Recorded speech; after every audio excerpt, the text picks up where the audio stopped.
Good morning, students. Welcome to the online classes of Triveni Memorial Senior Secondary School. Today, we are going to continue the third unit of our English reader book for class 7.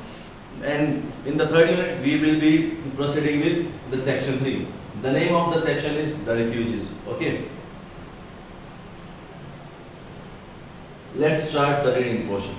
The city was full of refugees. Refugees are the people that move from one country to another to look for shelter and food, as they had to left the country forcefully. Okay, they have to leave the country forcefully. The city was full of refugees, many thousands of them, fed after a fashion, clothed somehow, sheltered inmates in great camps outside the city wall. At any hour of the day, lines of ragged men and women and a few children could be seen making their way towards the camps. If any city dweller noticed them, it was to think with increased bitterness. Now the first paragraph tells us that the city was full of refugees and thousands of them, they had to move from their country land and move to the city in search of food and shelter. At any hour of the day, you can find out that there is a long line of refugees moving on towards the camps that are made for them. And if any city dweller, that is the resident of the city, moving on there, noticed them, and he started thinking, and it increased the bitterness. That is, the person started hating them more, and would think, more refugees. Will there be any end to them? We will all start trying to feed them even a little. Now the city dweller would normally say that will there be an end to the refugees? If we start even feeding even a little, there would not be any food for us. Okay. This bitterness, which is the bitterness of fear, made small shopkeepers bawl out rudely to the many beggars who came early to beg at the doors. Now, because they were a lot in numbers, the refugees, they used to beg at the shops, and it was regular for them to go to the shops, and the shopkeepers were very rude to them. Okay. It made men ruthless in paying small fares to the rickshaw pullers. Now the men were very angry, even though they were paying very less to the rickshaw pullers, because they were 10 times as could be used. They were at least 10 times the rickshaw pullers that were actually required, and because the refugees were trying to earn some money, even usual pullers of rickshaw, that is usual rickshaw pullers who followed this as their profession, cursed the refugees because being starving, they would pull for anything given to them. Okay, so fares were very low for the rickshaw pullers, and all suffered.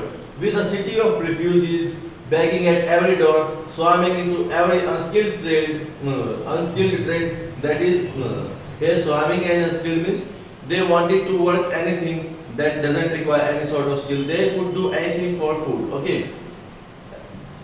Unskilled trade and service lying dead on the streets at every frozen dawn. How should one look at this fresh lot coming in now at twilight of a winter's day?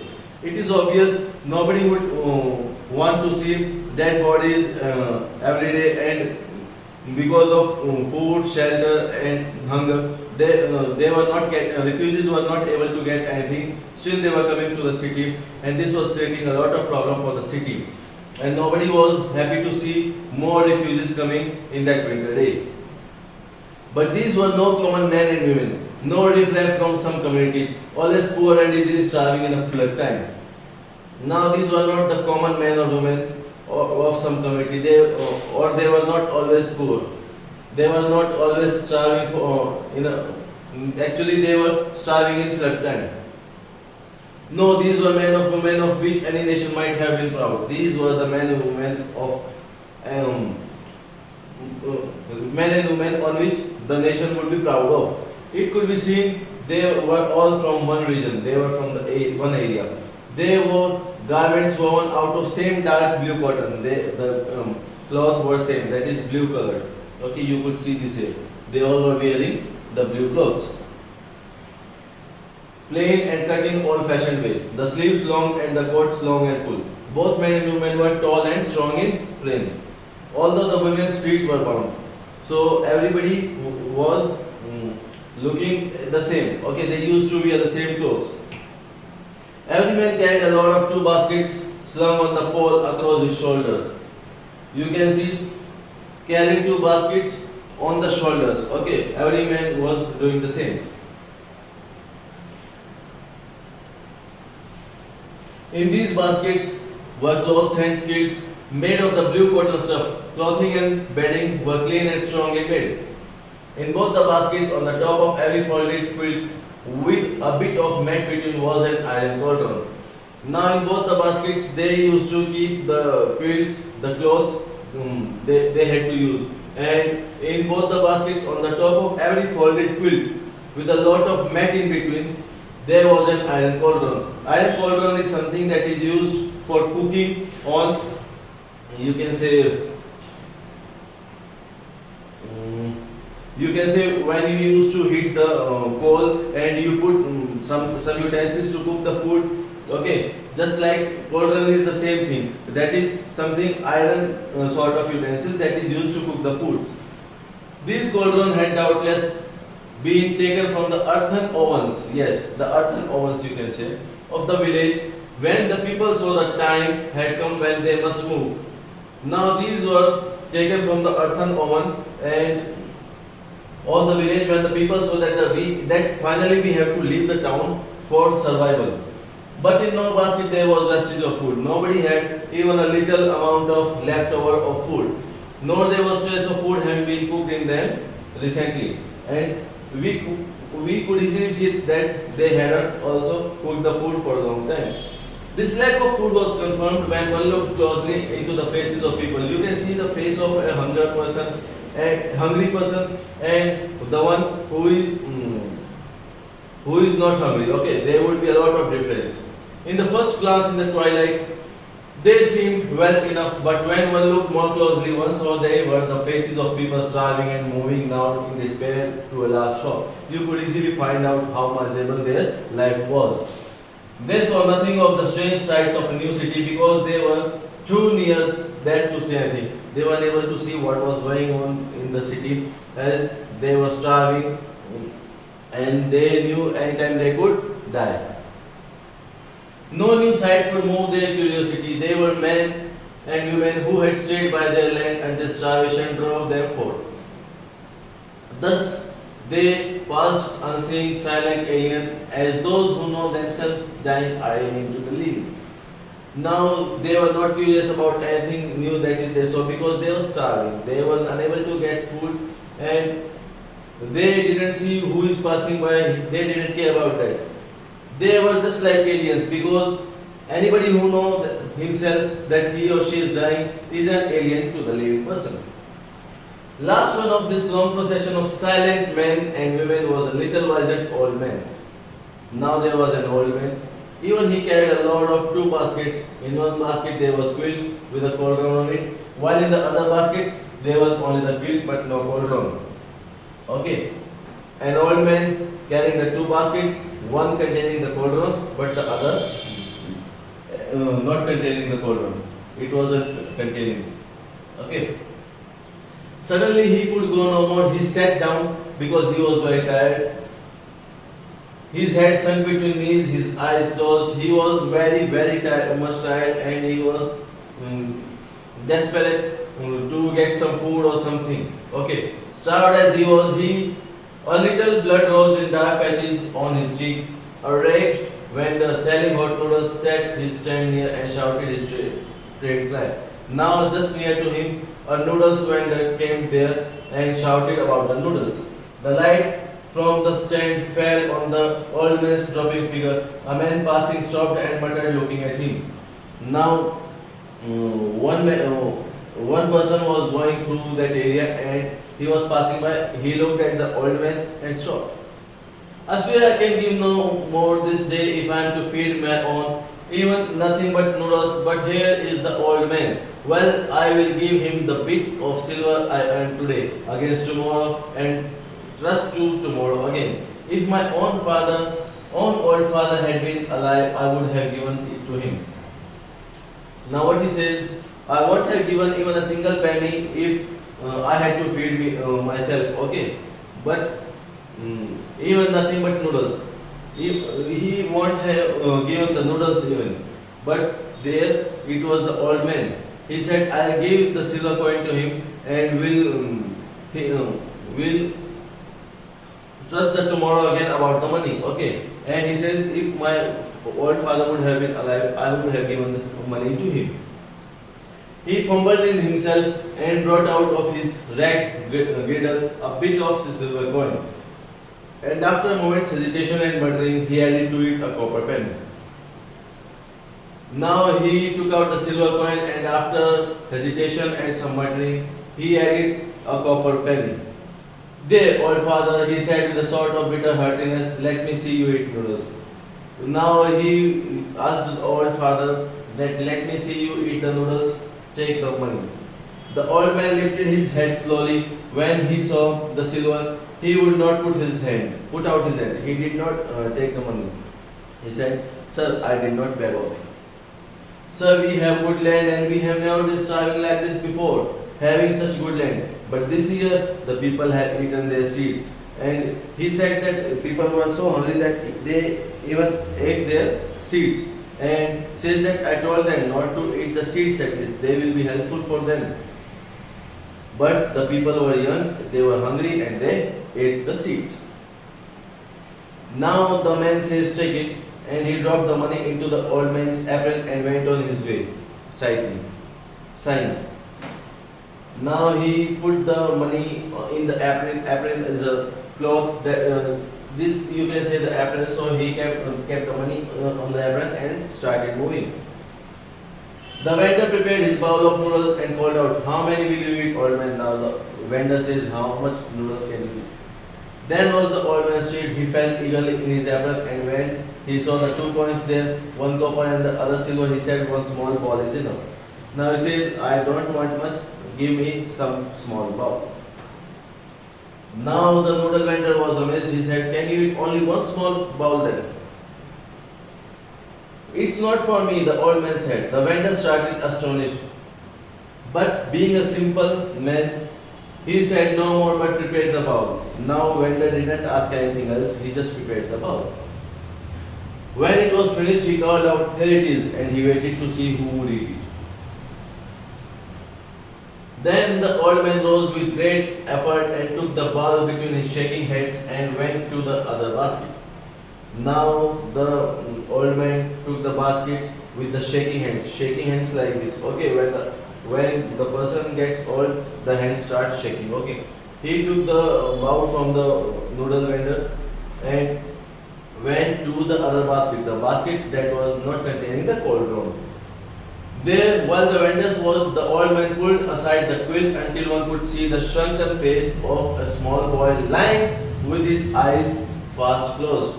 Okay, and then we get to know that there was a boy lying in that basket and eyes closed. One would say that the child is dead, except when the man lifted his head so that his mouth could touch the edges of the bowl, of the little bowl of noodles. Okay, else anybody would say that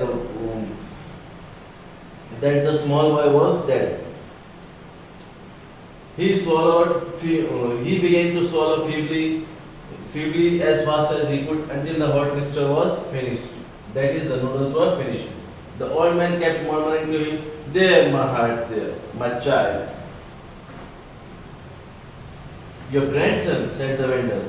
Now old man says, yes, the son of my only son. Both my son and his wife were drowned as they worked on our land when the dikes broke. Dikes broke, the walls made to stop the water, to stop the flow of water, just like the dams we use today. Okay, nowadays we use dams. In those times we used to build walls that broke down, due to which flood came and everything happened. The starvation continued.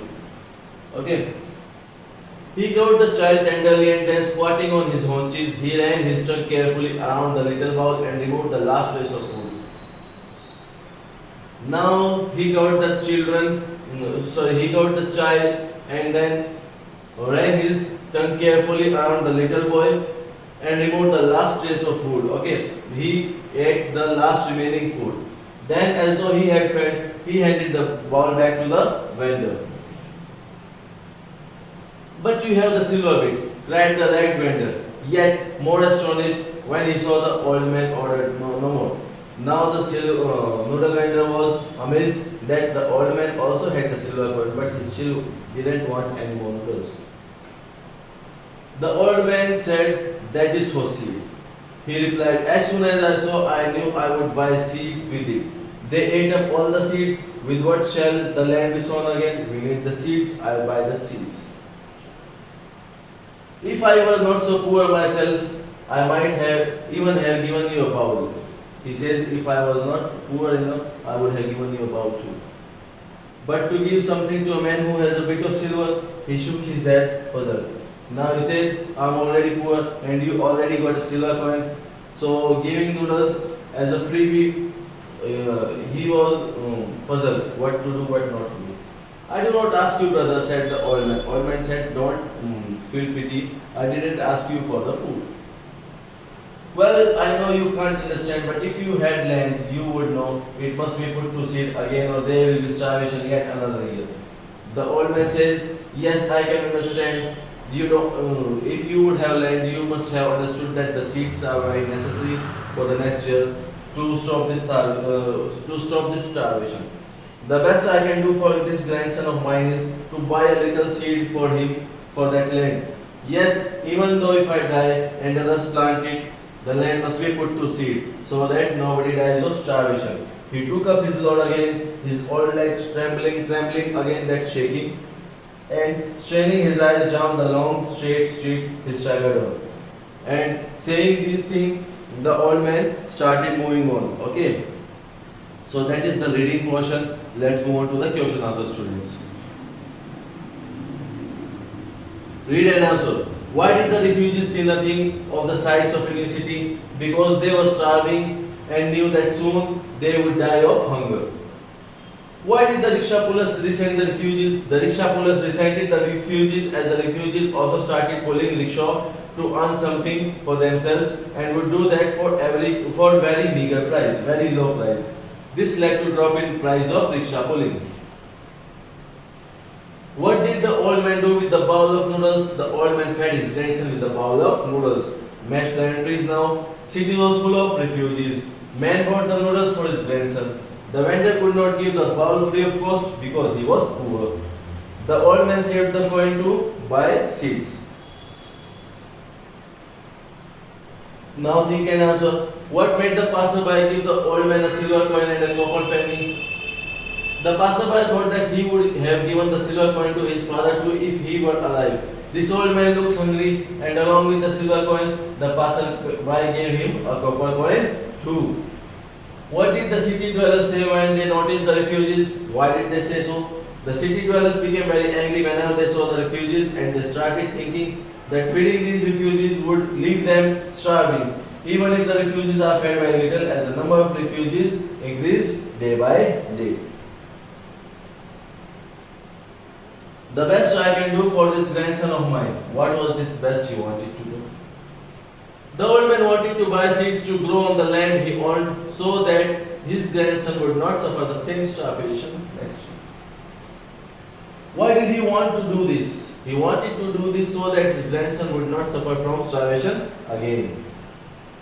Now, the next part, that is reference to context. Read the sentence, answer accordingly. Let me see you eat noodles. Who said this and to whom? The passerby said these words to the old man. Why did the speaker say this? Because he wanted the old man to eat noodles and feed himself. Where did the speaker say this? The speaker said these words near the noodle vendor. What happens next? The old man denied to eat noodles or take silver coin from the passerby. So students, that's it from the chapter. We have completed the question answers as well as the reading portion. So before leaving the video, I'd like to say, like the video, subscribe the channel for our more videos. Till then, take care, have a nice day. Thank you.